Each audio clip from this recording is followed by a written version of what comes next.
nesaldus tortukas ir sušalusi pica.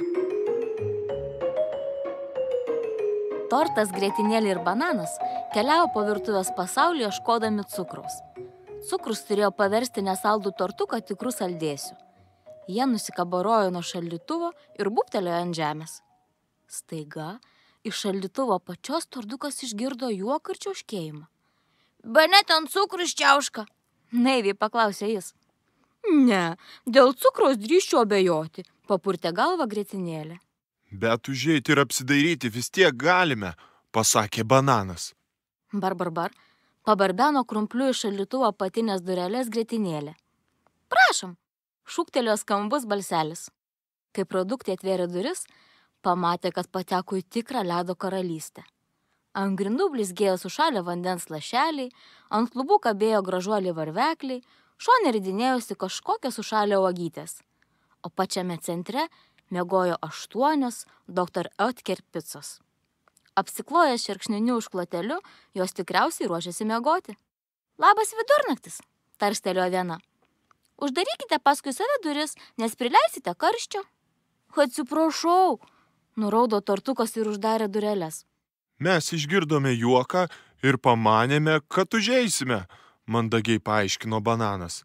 "Matote, ieškome cukraus. Gal būsite jį kur nors mačiusios?" "O kam jūs tas cukrus reikalingas?" paklausė viena pica vardu Mozzarella. "Kad pagaliau tapčiau saldžiu", paaiškino tortukas. Picos papurtė galvas pasakiusios, kad cukraus nepažįsta. "Mums ir savo problemų užtenka", tarstelėjo pica su kumpiu. "O kas atsitiko?"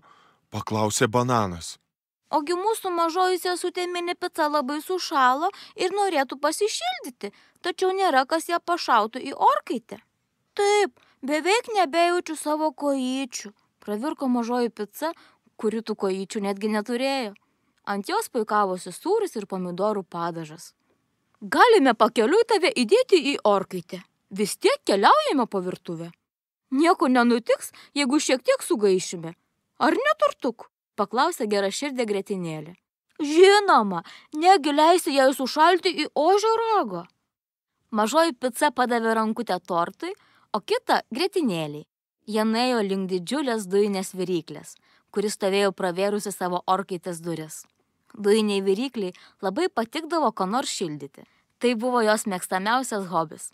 Likusį laiką ji mintise kūrė dainas, bet drovėjusi, kad neturi klausos, todėl niekada tų dainų kam nors girdint nedainuodavo. Produktai išrengė mažąją picą iš kartoninės suknelės ir paguldė ant orkaitės durelių. "O ką daryti toliau?"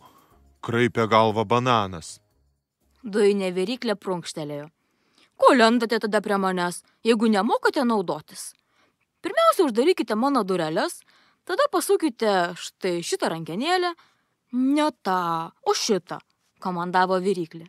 "Mes tik norėtume, kad mažoji pica sušiltų", paaiškino tortukas. "Tai aš ją ir sušildysiu." "Ei, nesilieskite rankomis prie manęs, dar netyčia nusideginsite", riktelėjo dujinė. "Mes žinome, kad su tavimi reikia elgtis atsargiai. Neširsk", ramino ją bananas. "Svarbiausia, jog nenusidegintumėte. Taip pat jokių būdų nesukinėkite mano rankenėlių be reikalo, nes imsiu ir susproksiu. O tada visi išlėksime į orą", gazdino viryklė. Kol jie kalbėjosi, mažoji pica visai sušilo ir suprakaitavo. "Užteks", šūktelėjo ji. Sušilusi pica ėmė pasiutusiai skaniai kvepėti. Ji išlipo iš orkaitės, atsisėdo ant taškelį margintos lėkštės ir nutarė atvėsti. Produktai nusprendė, kad kai kitą kartą prireiks ką nors pašildyti, pasinaudos mikrobangų krosnelę. Taip kur kas paprasčiau. "Sudie ir ačiū už pagalbą", padėkojo mažoji. Bananas, tortukas ir grietinėlė atsisveikino su pica ir patraukė savais keliais.